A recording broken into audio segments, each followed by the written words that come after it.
Peace, Vandals and Vandalettes. It's the God Mathematics, and you now watching the Vandal Hour, Season 7, live on S.STREET Media.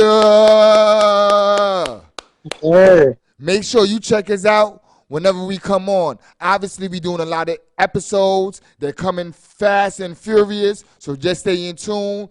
Watch out for the promos. But you can also catch the rewinds on YouTube, on S.STREET Media YouTube page. You could catch it on our Ustream page, or you could go to Anchor.fm, Spotify, Google Play, and so many other places. We are also on Instagram, Facebook, and Twitter. So follow us on all our joints. But before I start every episode, I'd like to give a roll call to everyone who brought me to the point that I am at now. And that's Brat, Giggles, Greaseboard, J-Lo, Mathematics, Facts on Wax, E. Sinatra, June 457, Sosa, Dre Kill Films, the Bring That Back Dude, DJ Quest, Mr. 13, Buyer 3, Reps, Guest, DJ Swift, DJ EA, Darwin Queens, Justice Chris, and Little Bit. That's the peoples that put me in my position. Today's mathematics is wisdom,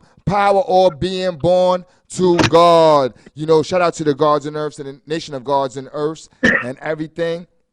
Rest in peace to Nick 707. Rest in peace to Lava 1 and 2. And rest in peace to Dawn. So how are you doing? Let me introduce our guest today, man. He is a person who has been on the Vandal Hour. He is family. He's been to S.STREET Media a couple of times doing other things besides the Vandal Hour. He is an OG in this GRAFF thing. He's been doing his thing for a very long time. He is nice with them styles, and he's nice with that b-boy and shit too. Motherfucker could dance, I'm telling you, dead ass. So let me introduce to y'all my man, BOM5. MW. Yeah. How you doing, God? One love, man. One love. All good, maintaining, staying positive, and still rocking. Yo, that's you the most positive, one of the most positive dudes I know. So I already know, man, how this situation is affecting you, this crisis thing, man. I don't see nothing, I don't hear nothing. I'm just staying, just keeping in touch with good people, vibing, doing internet classes, dance classes, GRAFF classes, talking to family and people, trying to act like, we can't just think about this 24/7. Else we're going to go crazy. Yo, so talk to me about these classes, man. What you doing, man, and how can we connect with it? Well, I mean, they are in UK, in Japan, and some in Swiss that I'm just hooking up with these people that are setting it up. And I teach some b-boy, some rock dance, outlaw rock dancing, some GRAFF classes, I'm doing my own little coloring book thing too, where people ask me and they could download it and then they could take it with their kids and draw, color in with the kids, I could do custom names and characters for them too. That is dope, man. How you thought of that idea of doing a coloring book, man? Yeah, that been done, but then I started like sending it out to my friends' kids. Like, they were bored at home, so I said, take these outlines and just color them in. They were like, oh, thank you, Bon. Next thing you know, they got friends from me, and then they're like, yo, might as well just charge. And then, charge a small price, and everybody gets it. They color with their kids. They could print it out as big as they want, as small as they want. Do it 100 times, color it in different ways.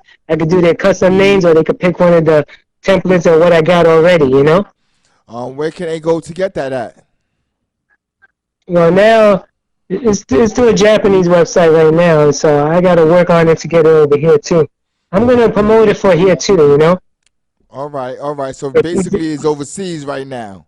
Yeah, they're doing it over there in the UK, in Japan, and I just go to my email, pick up, and do what I have to do. That's fucking dope, man. That's fucking dope, man. You always doing something, man. You always doing something. Not recently, but in recent times, you was also at S.STREET Media on the House of Hip Hop, right? If I'm not mistaken. Yeah, much respect to House of Hip Hop. Much respect to everyone out there doing their thing, man. You and your peoples, man. I give them mad respect for the Vandal Hour and all writers that came through. You know, it's about unity in the end, man. We're all doing the same thing. Keep this culture alive, you know? That's a fact, man. And so you was on the Vandal Hour. There's some things I want to get into with you, man, because I speak to you off camera, and we build a lot, and we're trying to do other things off camera wise. You're trying to do other things. So I know you have a very historic and great perspective when it comes to the culture of b-boy and of GRAFF.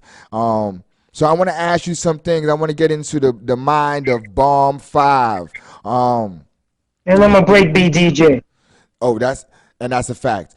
We're gonna get into all of that. I want to. So before you became BOM5, man, I want you to tell me what you was into before GRAFF, man, and what was going on during that time. The Bronx is burning. Shit, we were poor. I was just growing up in the hood, and I wanted to be like my cousin C2. He was part of the Savage Skulls, and he got me in there as a baby skull.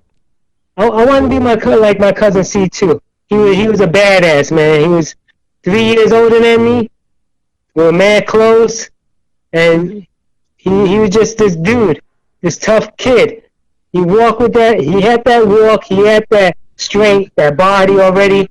You know, no one messed with him, and he put me on. I came into that game. I'm 9 years old. Was in the gang for a little while. I started getting crazy, started getting wild, and he saw that, nah, this ain't for you. You're getting too much now. You're getting a little too crazy. And he was worried that I'm gonna get shot or killed or hurt. So, in the long run, I got out.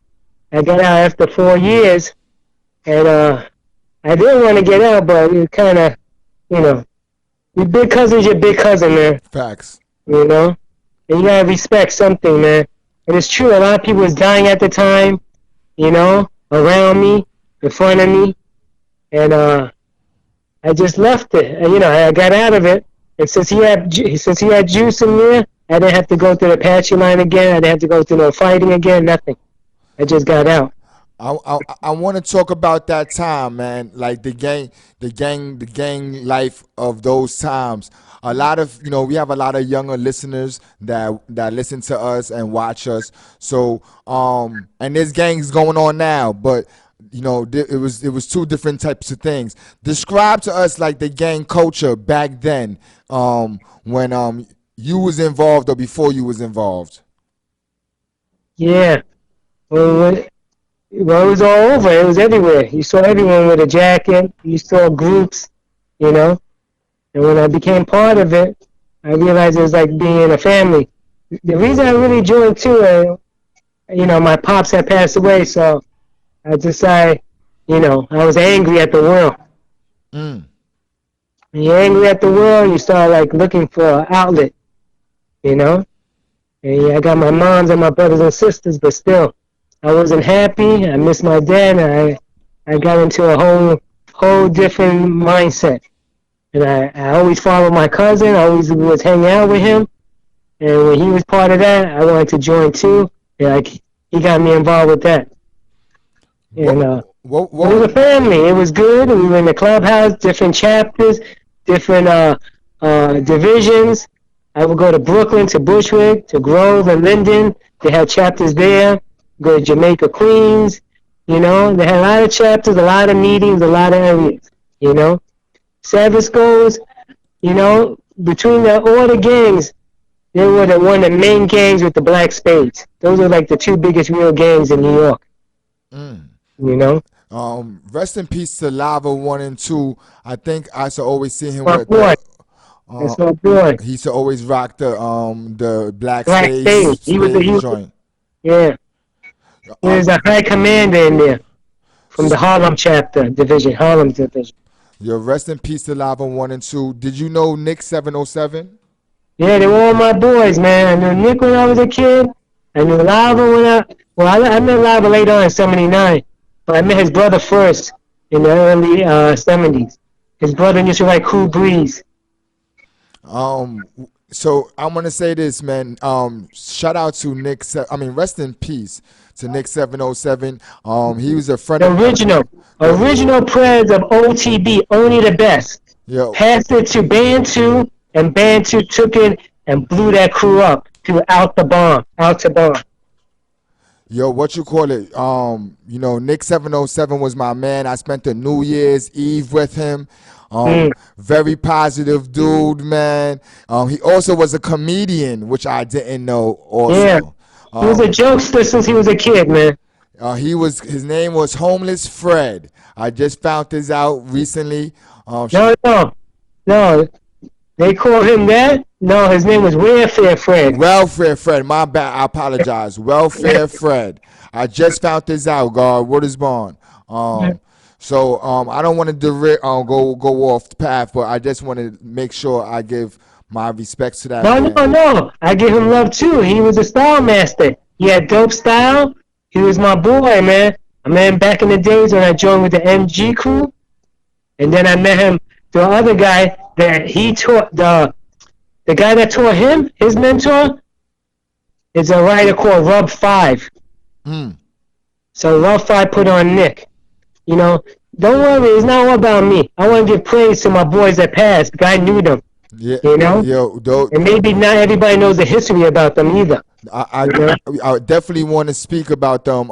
It was gonna be later on, but let's do it now.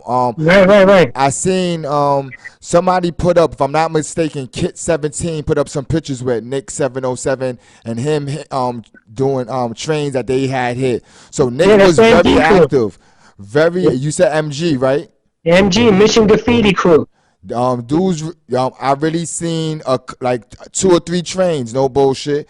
So he was really doing his thing during his time. Then later, he was doing the train thing with putting he was Correct. taking over the train and making a subway a museum on the subway car.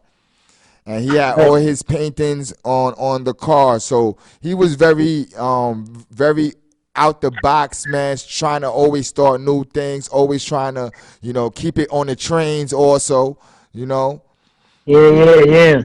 And also, we have to shout out another person that passed away during that time, too. A Don. few weeks before that. No. It was one of the all-time masters of getting up, of throw-ups. Oh, God. He used to write in Top Crew from Brooklyn. Get out of here. Yes.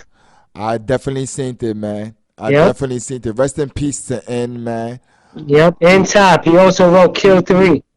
Rest in peace to them. I seen they actually did a train for Nick 707 and Lava 1 and 2 and someone named Dawn.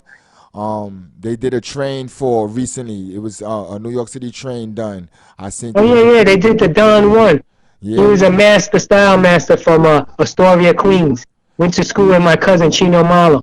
Yeah, Dawn 1 passed away, and they had Dawn 1, Lava 1 and 2, and Nick 707 on the train, Yeah. which is dope, man.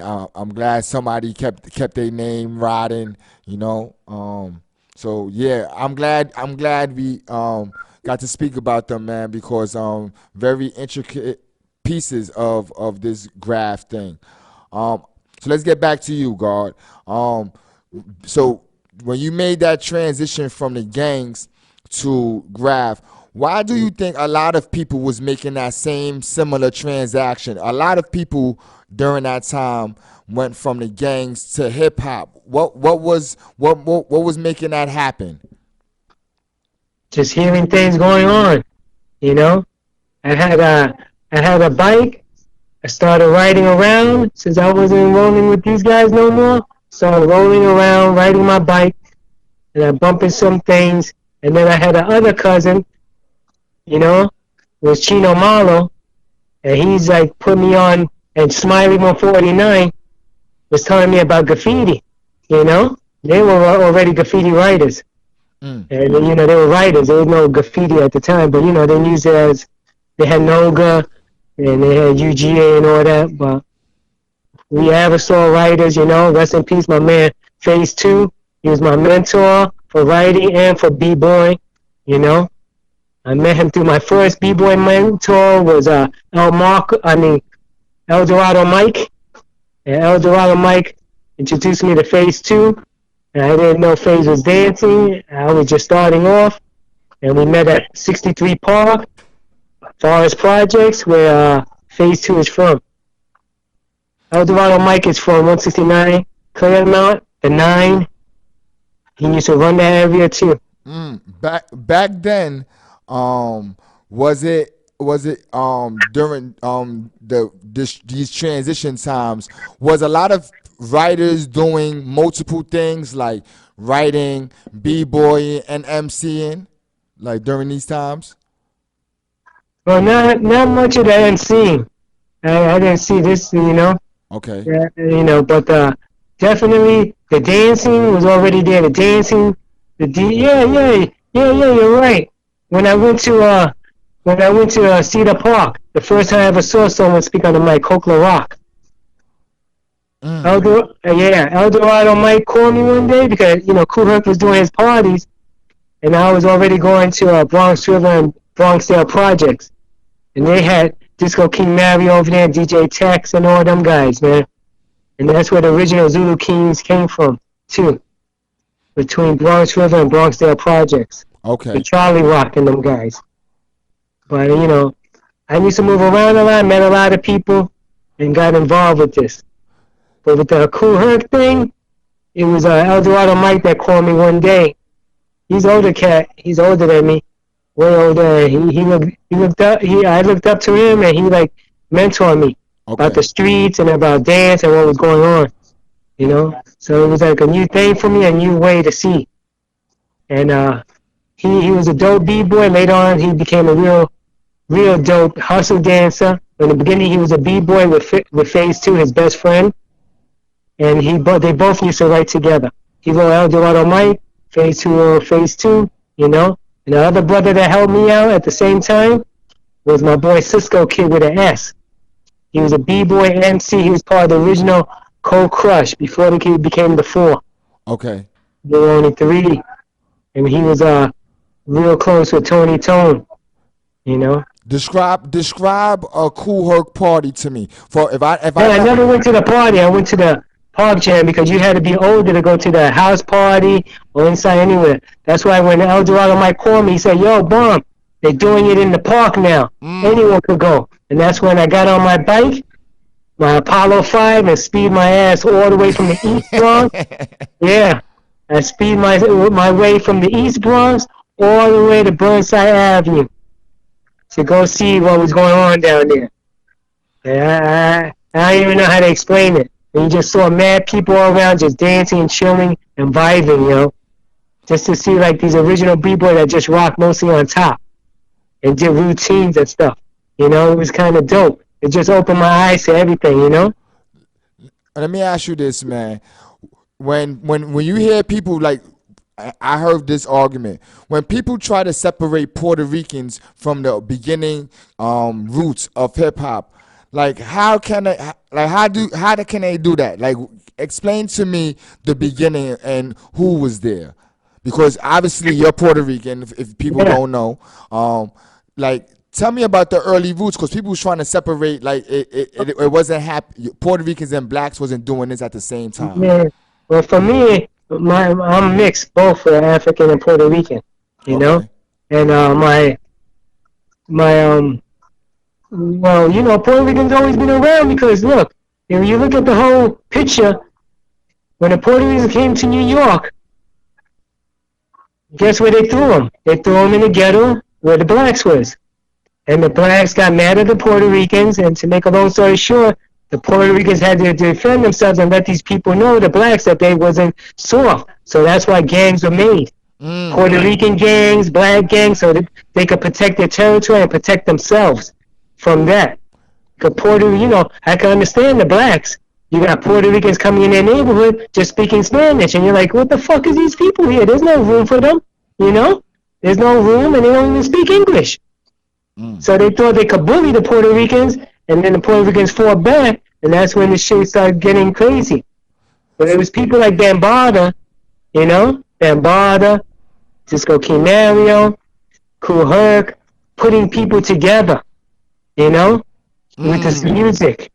And when I say, you know, the gang started slowly fading away when the music started coming out more in 75 and up, you know?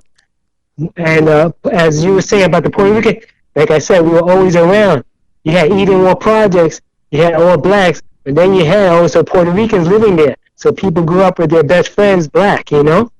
Black, my Puerto Rican friend was black, my Puerto Rican friend is black, you know? And Puerto Rican, blah, blah, blah, the same either way, you know? So, of course, when one guy's doing music in the park, he's like, yo, they got a jam, let's go.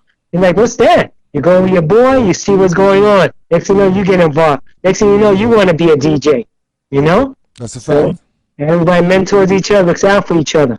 Because remember, this game back in the days, it wasn't like something you go internet or a bookstore and you read about it, or you could just go in it. You had to get mentor in it.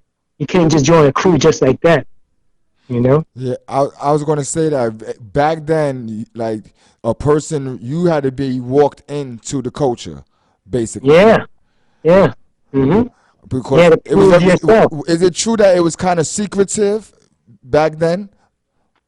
Well, when they started going to the park, it was no secret, but to get in the tighter group, of course it was, you know?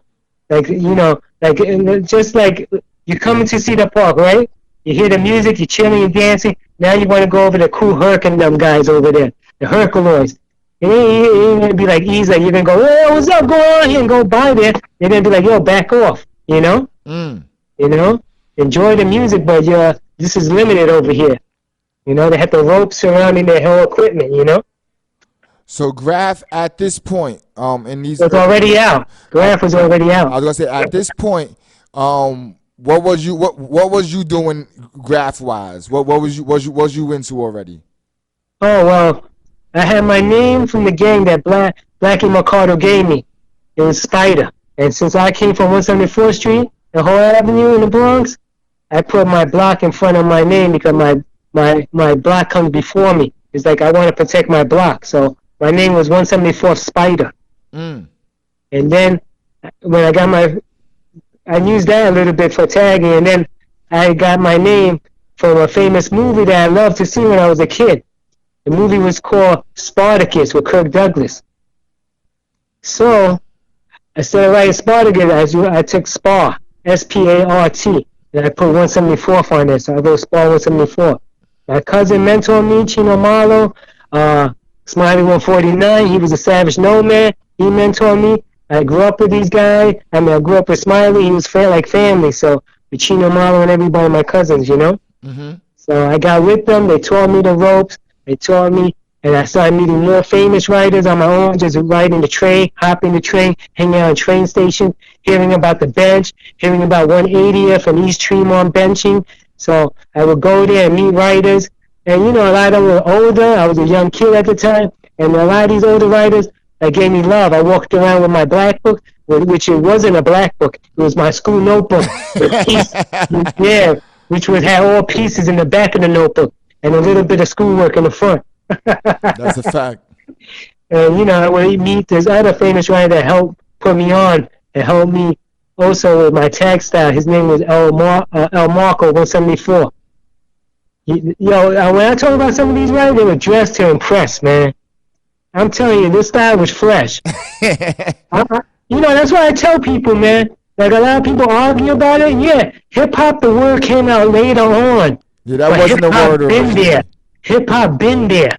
The flavor, when I saw these fucking cool black dudes dressed in a certain way, you know?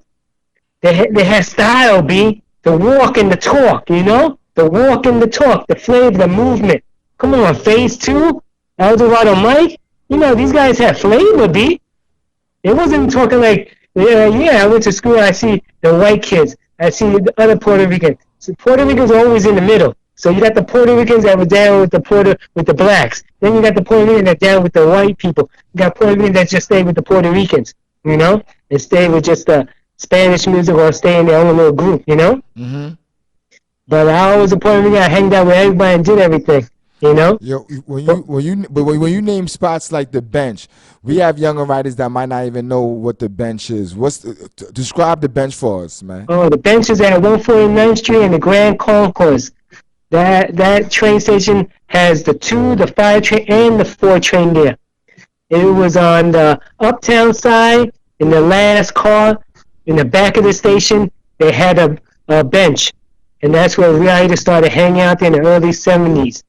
And it became a famous bench where writers from all over would go there. From Brooklyn to Queens to Harlem and Upper Bronx will all go there and hang out and meet. Would it be drama at the bench? Many times drama. Mostly later on. In the early days, there wasn't too much drama. You know, people had a respect. You couldn't just even go there just to hang out. You know. Was it a good spot? Like that's where people watch trains go past, Right. like that. Yeah, because you had 3 main lines there. So people coming from the 4 line, people coming from Brooklyn and Queens, all trains, the 2 and the 5, that's Brooklyn and Bronx, you know? And the 5. And then you had the 4 train too. That's all Brooklyn and Bronx, you know? And the riders would get there easily and hang out there. So a lot of people, and like that Brooklyn rider that just passed in, I didn't meet him in no Brooklyn. I met him in the Bronx at 180th Street bench. Wow. And, you know, and I met him through Billy 167. We were all hanging out in that station. Yo, that's crazy because nowadays writers meet through social media. Back then, you had to really be literally outside to meet other writers. Right. And you know the good thing about that, when someone like you, you know, or thought you had style, they put you down with them and want to give you more style and help you get better. And that was a dope thing when you got mentor, man. And you were like, oh shit, I'm with this dude, man. He kills the trains. He rocks. You know? And you know, that made you feel good too. That made you want to get better. You want to be just like him, man. You know? That's a fact. He's taking you under the wing for a reason. You're going to either do your best and get up there with him, or you're going to fail. And he's just going to kick you to the side and tell you to break, you know?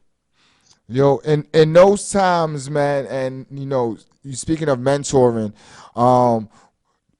you know, a word that came from that time that I hear a lot, and sometimes I misuse, is a style master. Can you explain to my audience what a style master is?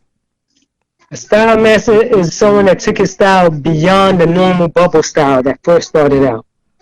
A style master is the one that adds things to make his name more wild, more unreadable in some ways, and more extensions and bars in his pieces, like arrows and bars that connect to the next level, overlapping letters, you know? A style master is one that got mad can control, mad color schemes. He knows what he's doing. He goes in, he goes out. He's not there to bullshit, you know? Who is some of the people that you would consider a style master? Yes, for sure.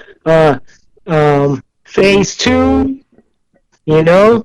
Phase 2, Pal, Riff 170. You had Billy 167, which was my mentor after my cousin mentored me. I needed to step up. And I met this guy named Billy. He was an Irish dude, mad cool, gave me mad love, and mentored me on learning the next step of getting wild style. And Billy was one of the most famous wild style masters of bubble style. There's a bubble style, wild style, you know? It's crazy. Bubbles, wild styles. Get out of here, man. Yeah. See, that's why I like building with you, because I already know you're gonna pull something out, man, and it's straight from what you've witnessed yourself. I wanted to get into wild style. So define what wild style is to our peoples. Unreadable lettering, letters that have more movement and flow than the beginning of a bubble letter. So remember, from the beginning, I'm talking about mid-70s. So now you got the next generation. You got 75, you're coming into 77. That's when everybody started blowing up with that style. There was competition. You had MTA crew, which was my cousin's crew. They came out, did the first Star Wars on the train. They the one. My cousin Chino is also the first one that found the Cheech Wizard magazine and did the first Cheech Wizard on the train with Get his out of partner here. Reed too. Yes, yes. They did the first Cheech Wizard on the train. Yo, the Cheech Wizard is like the most famous graffiti Right, character ever. right. And my cousin was the one that found it. So people was doing a wild style with the Cheech with the characters. Yeah, by 77, 78, it was all over the place. And that Cheech Wizard went all the way into the 80s. Mm. Yep. Let me. Once Is case two happening during these times? Is this Of generation? course. Case 2, Butch, Bot 707. Those are style masters, man. Case, man, he came out with a completely different style. His mind went 100, you say 1,000 times ahead of itself, man, when he came out with that computer style in the late 70s. You know? It was over then, D. You So know? But so then you had TMT crew with flavor style, you know, from Chain, which a lot of chain style three, like, chain yeah, three. Chain 3, which he got his name from Tony Tone. DJ Tony Tone used to be a writer. He used to write Chain 2, and he passed his name to Chain 3. Wow. Yeah. So name some other ones, other writers that was you consider is will we put part one in Oh, we're part talking about TDS crew, the Death Squad. yeah, which is a great book Yes. too. If you haven't read that, read that book, The Death Squad. But Yeah. would you put them into this category also? Of course. Part is a nasty style master. So is his partner Cool 131 and Panic 1. Those guys are burning the lines and bringing flavor. They had Bear down with them. Bear was TDS Bronx Enforcer. Bear 167 was no joke. He was part of that. He was part of Knock 167 family. They were all part of Bear. Knock 167, Band 2. You know. So I want to know, when do you evolve into the mighty BOM5? Oh, in 76, I got my name. I wanted to get a name because I started singing on the line. In 75, a lot of people doing characters, because I started in 75. I got my name Bomb in 76. But I started seeing a lot of people doing dope mugs and faces. And a lot of these guys that would do it too had O's for their names. So they could replace the O with a face. Mm. And I was like, oh, I need a name with an O. I need a name with an O. Yeah, yeah. You could do it in the side of your piece. I had Spar. You could do it on the side. You could draw it inside your letters. But I wanted to do a whole mug, man, you know? And it would be dope to have that fly guy, like, as your whole O. So I used to see people using that. Drawing bombs out of their O's. Drawing other things, peace signs out of their O's. And doing other things for their O's, you know? True indeed. So I wanted to get involved with that. And I got the name Bomb, and Billy was mentoring me at that time. Billy was 67, and I told him I wanted to write Bomb, so he said, yeah, write it. But then when I talked to my cousin Chino, Marlo, he went to art and design school. You know, he's in high school at that time, and his boy from Lower East Side was writing already Bomb 1. He's the original Bomb 1, BOMB1.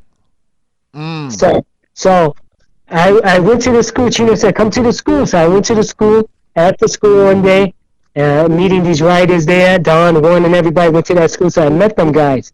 And I met Bomb 1, and he was like, yo, I'm kind of slowing down with the writing, so maybe you could have the name. I'll pass it down to you. You know? You just got to change the number. So I was like, I appreciate that. And I was like, okay. But then, as I went home with Chino that day on the train and went uptown, I started thinking about it. And I told Billy about it when I saw Billy. And Billy was like, yeah, that's good. When an original writer gives you a name, you can use the name, you know? That's passed down to you. That's dope. There's no disrespecting that. You're not biting, you're not stealing or whatever. So I was like, yeah. So I told Billy I would see him on a Friday. When I got there, I showed him some new outlines, but it was only spar outlines. And he's like, yo, what happened to the bomb outlines? I said, I didn't do them. You know what? I don't want to do a name someone got already. I want to be original. You know? Yo, what would it be? Bomb 2, 3, 4, and 5? I said, nah, man. I said, that guy's famous with that name already, and he's BOMB. And I'm like, nah. And then Billy said, yeah, but I told you, if original give you the name, it's all good. And I was like, yeah, okay, but I still didn't feel it. I keep hearing from FaZe, from everybody, you gotta be original, you gotta be original. And I'm like, damn, man. So one day I'm with my girlfriend in the library, and she had to do something, maybe a book report or something, fooling around with her, and I wound up just getting a dictionary, and I started looking through that shit. Next thing you know, I looked through there, I'm like, oh shit, here's bomb. I was like looking at bomb, right? In parentheses, it says bomb is really pronounced, really spelled B-O-M because it has a silent B. Wow. And that's when I said, oh shit. At first I looked through it for some other names, but then that thing hit me. And I said, I'm going to write, wait a minute, let me try that. I should write bomb. Yeah, B-O-M. That's bomb. That's bomb. The other B is silent, so why not? And then, I went to Billy. He's like, but that don't say bomb. And I said, yeah, that says bomb. Look at the dictionary. And then everybody had to ask me, I said, what's that say? Bomb? Bomb? And I was like, that says bomb. And he's like, oh, shit. So I said, you know what, I'm going with this, man. I want it. I'm going to take it. I'm going to do what I can with this name. And I took it, and I put 76 because that was the year I started, Okay. So I wrote bomb 76 for a good, yeah, you could say for like 6 months, Okay. And then, so, I was good with fighting. When I was in the gang, I was a good fighter. A lot of good people mentored me and taught me how to fight, how to have balls, have a heart. Don't look at the dude's size. Look inside him, because some of these guys, they could be a giant, but they wussy, they'll run once you start attacking them. So I learned how to protect myself. So I was a good fighter, and I started thinking about myself, like, what really protects me in the hood? And then I started thinking, you know what protects me in the hood? 5 fingers make a fist, and my fist is what takes care of my what protects me, Wow. So that 5 fingers became 5 for BOM5. That's a fist. 5 fingers make a fist, and that's what's protecting me in the hood, So everybody knew me, big or small. That I won't back down. So we fight, win or lose, I'm going, Sure indeed. But, also as being a writer and being smart, a lot of dudes like to take advantage of you, big guys, and a lot of dudes like to group up and gang and jump on you. So I had a knife that was famous back in days. I used to carry. It was a K55 knife. After 76, I advanced to the 007 knife. I heard about the That 007. flips out, and I had to put some afro sheen in there. It'd be nice and greasy, and the blade would come out real quick. I just switch it out, and you had the little afro sheen on there, made it slick. That blade come out real fast and click in place, so you could get busy, So that I always carry 2 of those. So I protected myself with that. If I fight, I fight. But if I see something going down, at the end someone's trying to jump me or take advantage, I pull out the knife, getting ready to do what I have to do, True indeed. And it had to be used a couple of times, Yeah. And then you got to soak it up with alcohol, and you get some shit on it. And I'm not throwing that knife away. Back then it was a different story. You don't throw your shit away. That's a fact. So now you doing BOM5 joints. What did you attack first? Yeah, no, I already was hitting shit. But so then I went with Smiley. Me and Smiley, we went to Esplanade because Billy couldn't go that day. So I went with Smiley and our other boy named Ked, and we did some pieces there. And the only thing that always bothered me, I always get mad because when I tell a writer, yo, I want to write where the third rail is because I'm too short, I got to step on the third rail. Yo, Bomb, there's a piece over there. So I said, no, let's keep looking until we find something on the third rail. Because on the other side, I'd be struggling, and then they'll try to pick me up. I'm like, I want to do my own shit. They want to help me, There was no Yeah. ladders. There was no ladders and stuff No, then. sometimes you find a ladder. Yeah, of course. That's how a lot of people did top to bottom. But sometimes, like S.STREET was a stick out. So on the stick out I was on that day, there was no ladders. S.STREET also goes into the tunnel where we could do pieces, but we didn't go there that time into the tunnel that night. You know, we went to the stick out, and the stick out had trains. Mm. That means when I'm talking about this station is the outdoor station where it goes in for a couple of it goes in a tunnel for a couple of stations. Okay. So the layup is halfway in and halfway out. Yeah, I was going to ask you that. What is a layup for a person Oh, well, who doesn't know? yeah, layup is a train. A layup is an elevated train layup. You know, like it's not a yard. It's not on the ground. You know, well, somewhere on the ground. Not really, but layups are usually in between stations on elevated tracks. You know, but then yeah, that's the main thing of a layup. You Yeah, know, that's the difference between a yard and layup. Like the layup could yeah, be and sometimes a train. also yeah, no, but no, I'm getting it wrong because we have like S1 could be a layup. It could be a layup is something that has mostly like two lanes, not like a yard. It's a layup is just two lines of trains. You know, Okay. it's a small thing, and usually layups are on elevated tracks or underground in tunnels. So yeah, a layup could be anywhere, but a layup is a 2 lane or 1 lane that's in between stations, and yeah, it's small. It's small. It's not like going to a yard where you got like mad trains, and, and mad lines. Like many tracks, like the D yard, New Lots, Canarsie. When you go in there and you got like 10, 10 to 18 lines of trains. True indeed. Yeah, and that's dope. But yeah, layup is anything that's single or double, and mostly between train stations, on elevated tracks, and between the stations. And they're short. So let me ask you. There's a point in your career that how I find out about you is through Videograph. Oh yeah. You did Videograph UWMW. So when do you go into that phase? Well, the phase happened when, first of all, I continued as a b-boy back in the days, and I got into DJ. I was part of a group, my own group I had with Zulu called Soundmaster Disco in '79. Band hooked me up with, and I was DJing before that, but I was DJing, I was still b-boying. I was doing everything at one time except MC. But now a lot of people say I was an MC because I could talk shit, so everybody talks shit. The MC. So, but I try to do all the elements, but I mostly stay on them three, as a b-boy, as a writer, and as a DJ. And I stayed with that, and then in 1980, 81, I kind of quit the graffiti because I was making money as a DJ, and also as b-boy was getting popular, people were paying a little something to go dance in certain places.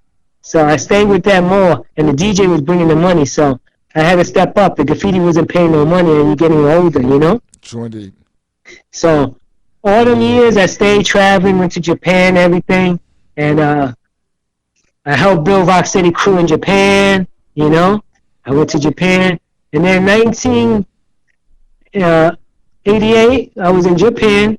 I came back in '89 for a short term and knew some young writers, Nav, One, and he always used to look up to me, and I used to always be cool with the young kids. I never try to treat the younger people. I learned from my mentors, True.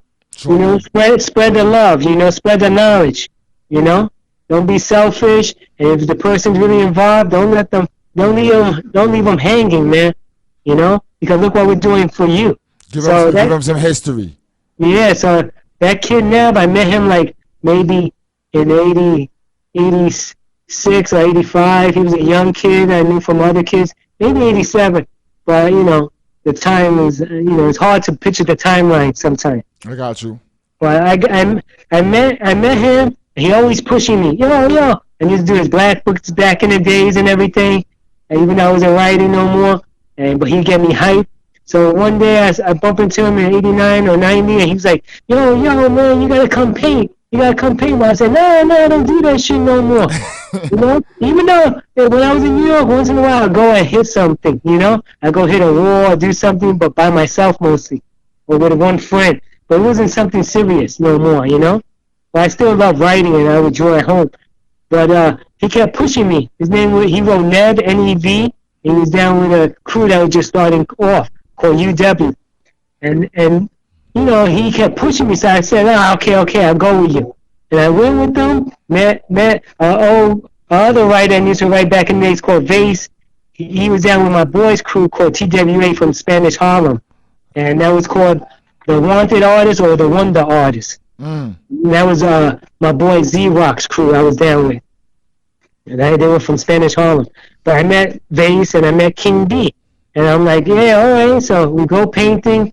I'm like painting like it was legal. And I'm doing a big ped. Because I used to write ped rock too. P-E-D. So I did a big ped. I didn't want to do a bomb. I just did a big ped. I'm like, okay. And, kind of tell you the truth, it started feeling good. Like seeing your name all big on the wall there in the schoolyard. And then we broke out. But then I was like, nah. The next day I was like, nah, I don't need to go back to this. But Nev was like, yo, that was fun last night. Yo, we got to go again. I said, nah, I'm not going out. But they said, no, we're going to go to Amtrak. So I said, nah, Amtrak, man. Yo, I used to paint there when I was a kid, B. He said, no, we got to go to Amtrak. They got Man Night Wars. Everybody's going down there. So I said, all right, cool. I waited a few weeks and we went. And then I go do a bomb piece. And then next thing you know, he had me hooked. I was going pieces. And then I went back to Japan. I came back, did my shit, started rocking. That was my comeback in the 90s, man. And that Videograph, I was just lucky at the time because, they were lucky or I was lucky. I was back from Japan. I was with, Nev and them, Yeah. I was like the OG of the crew. I was rocking with them. And I think it was my birthday at the time or Nev's birthday. I don't know. And anyway, to make a long story short, he didn't tell me they were coming. He surprised me with that. And we were all painting on 238th Street in the Bronx, in the Amtrak's wars. And next thing you know, these guys come with cameras. Hey, it's Videograph.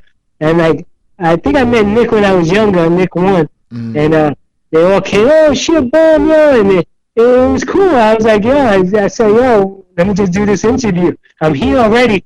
I didn't really want to do it, but I was there already. And they was like, yo, come on, man, you got to do it with us.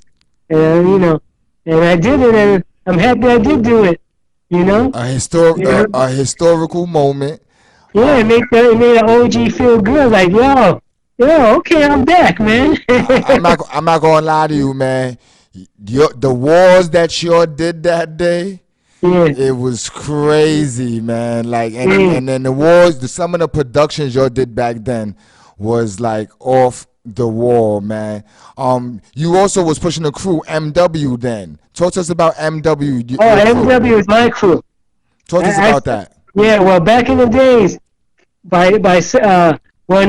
since I was a rock dancer, because I had to do outdoor rock dancing when I was in a gang in the San Francisco.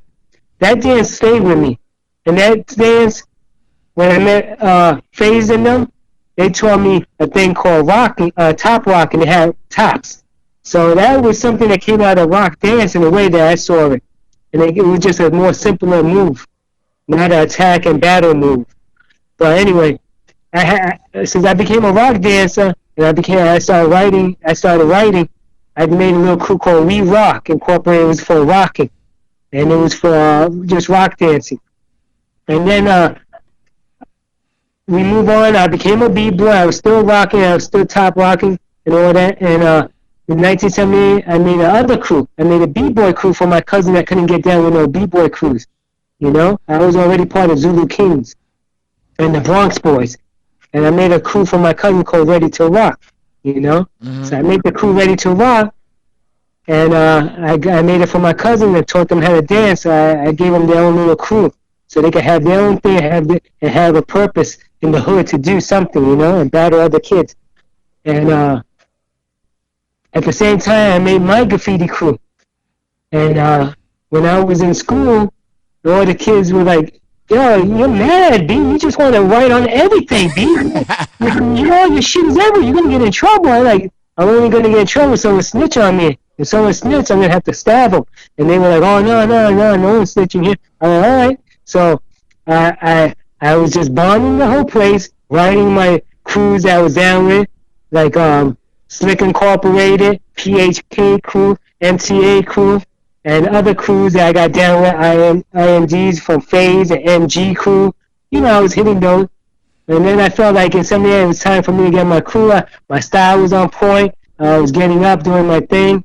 People gave me respect. So, and everybody was saying I was mad. So one day I got tired of hearing that. And so my boy said, "Yo, you're mad." I said, "Yeah, fuck that, I'm mad. I'm a mad writer."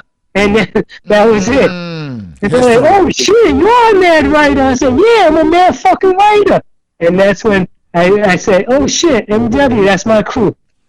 and the man kind of came through also because my cousin's crew were MTA, Mad Transit Artists. So Mad Writers is a family thing too. So I had my crew called Mad Writers, and I build with my boys.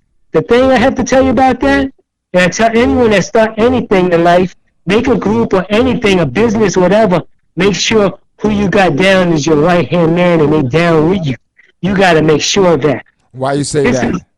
This is the story I got to say. So I put down 2 of my boys. We go. They down with me. Yes, we're down. All right, MW crew is here. We go to the 2 yard. That's in 244th Street in the end of the Bronx. We go there. We go painting. The 2 guys over it, my boy, Tony, he wrote T-Rock. And then Louis just, Lazy Lou. He wrote Lazy. I'm like, that was stupid, but he couldn't find a name. So we go there. We start painting on the train. I'm doing everybody's outline because they're all right, but they're not good with the paint control yet. So I do some outlines, and they're feeling it.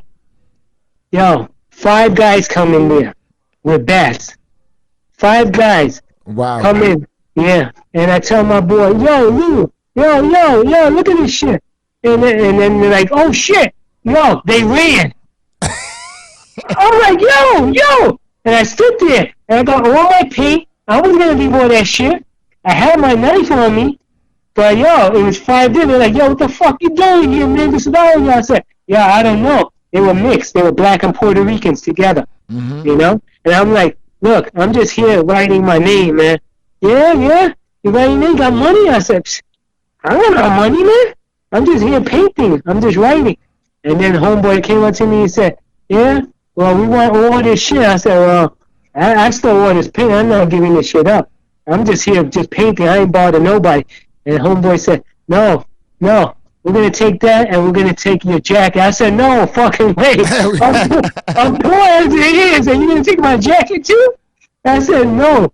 And the shit was on the floor, and I ran to get it, and the dude came swinging the bat, and I couldn't get my fucking jacket.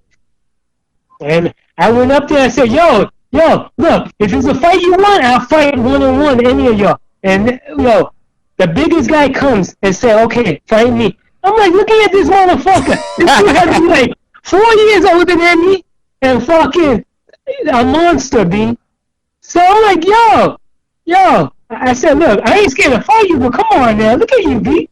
And then dude's like, "No, man, come on, because we taking your jacket and your pants. You're not gonna step out right now, you're gonna get it." And I'm like, "Look, you ain't taking my jacket, and you're not taking my pay, and I'll fight one of you. I take one of you guys my size."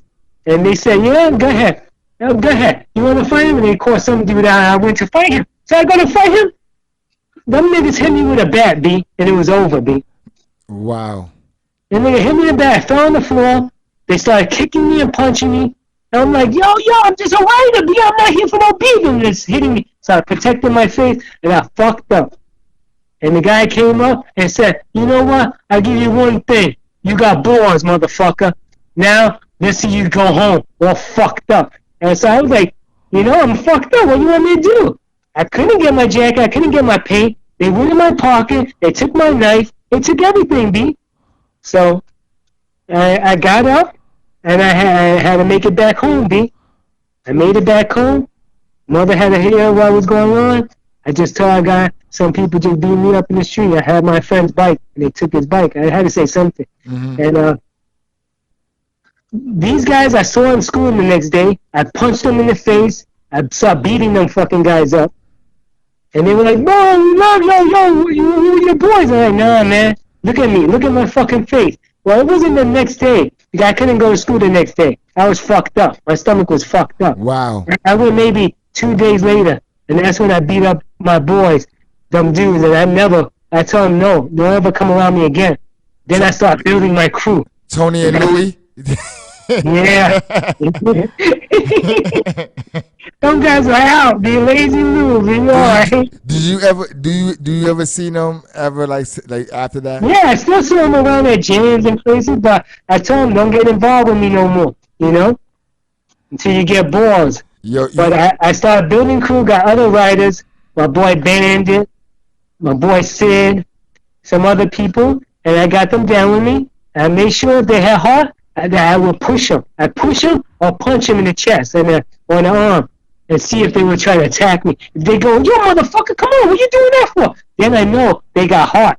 I told them, if you're going to be like, oh, the press, oh, no, I can't do nothing. Yo, if a nigga hit me and I even know you, B, you're going to get it. So Facts. I only got people that said, yo, dude, that started wanting to attack me back. So I was like, yo, you down. They said, what you saying that? I said, because I had 2 pussy niggas before, and I got jumped bad. So I want to know if a nigga's going to not take shit no matter what. And they said, yeah, man, I'm down with you, Bomb. So that's how the crew started. And as I got more and more wild and more getting up and doing my shit, my crew, I got another title for it called Most Wanted. Standing for mad writers, and then I was getting up, a lot of people looking for me, so it became Most Wanted after that. So it became both. And then later on in the future, I got other things, but I used to smoke a lot of weed, so I put Mad Weeded and shit like that. My Way, Master Writers, so stuff like that. But the original word is Mad Writers and Most Wanted. That's the main titles. And in the 90s, I brought it out. I kept my crew alive with UW, and we blew up together. We did a lot of good pieces. Every time I was in New York, I did a lot of shit. I bombed hard and did a lot. And I want to keep the culture alive. And by helping these 2 guys with the writing, we all got good together and we blew up. That's a fact. King and Nev is 2 skilled painters. Face is a skilled painter. Dude's still doing shit to this day. Yeah, and I couldn't stop. I kept going. No matter where I was in the world, I kept painting. I slowed down a little at one point, thinking I was going to slow down, but it came back real quick, man, like a drug. We're getting, to the end of this interview. I wanted to ask you this, man. In your opinion, when did writing go from the streets to becoming commercialized? Once Wild Style came out. Once any of the movies came out, because they already started doing the canvas thing. But when it came out more commercial was when the movie came out. Now everybody wanted to make money, and everybody wanted to make a canvas, and everybody wanted to go somewhere, So between the movies, Star Wars, and Wild Style, those are the movies that made it, worldwide, That's a fact. And it kind of helped. For me, for B-Boy, I started traveling and doing things. I started doing more graffiti. I started doing graffiti as a job now. They will ask me to do backdrops and stuff for a movie or something for a video. So it became cool like that, B-Boys, we were getting paid then, started traveling and DJing more and more, So it was good times. I traveled to UK, to Japan. I did my thing. I moved around. What was the last place you was at recently? I was living in Switzerland for 4 years and rocking and spreading the knowledge of real hip-hop, you know, spreading love of dance. I was a b-boy for a long time. I stopped in between many times because I had injuries in the 70s, had injuries in the 80s and 90s, but I always kept coming back and always trying to keep my body in top shape, you know? Let me ask you a b-boy question, man. I'm gonna go crazy with this one. Yo, do you think b-boying these days is just mostly gymnastics? But yeah, it got to a point where it was all about power moves. Like they forgot the essence of having style. Now, but that was a few years back. But now, even though you see all that, the top rocking and the footwork style is coming back harder and strong in the last 3 or 4 years. Who you feel got it right now? Like over there in Asia, or do you feel the United States still got a stronghold? No, I think everywhere got dope b-boys, and yeah, of course, every country in the world has their time to shine because they come out with that certain move or certain thing. Of course, everybody's gonna blow up. So yeah, you could say right now everyone's. I think everyone's like kind of fair now. But a few years back, Korea was on top. You know, they were Mm. the last one to really be on top. You know. Yo, any last words you want to say to our audience, our the Vandal Hour guards and goddesses out there? Yeah, keep writing and keep it real, man. No matter what you do for the love of graffiti, the love of writing, whatever you want to call it, it's by getting the culture the right way. You know, and even though I don't want to, some people say you gotta glamorize it or something, but I'm a writer, B. If you ain't doing the streets, or you ain't doing something that got steel, you ain't no real writer. You gotta at least do some of that to be considered a real writer. And that's all I gotta say. And I agree with you 1,000%. Yep. I appreciate you, God, man. You a good friend of ours, man. I Yeah. appreciate you and your insight on the culture. You always give us a real deep and detailed description of what was going on. And I want, our younger people to not lose their history, but gain some history, you know? Right. Much love and respect to the Vandal Hour. Always keeping it real for all generations of writers. Not just for OGs and newbies. There's everybody in between. You're coming out, you're going out, your history is there. Say it. Say it on the Vandal Hour. Get it out there, my brother. Much love to you guys. Much love and respect to all writers around the world. And come on, NYC, we the Mecca. Let's keep it rolling. You already know. I'm Mathematics. That's BOM5. This is the Vandal Hour, and we are out of here. Peace. MW, peace.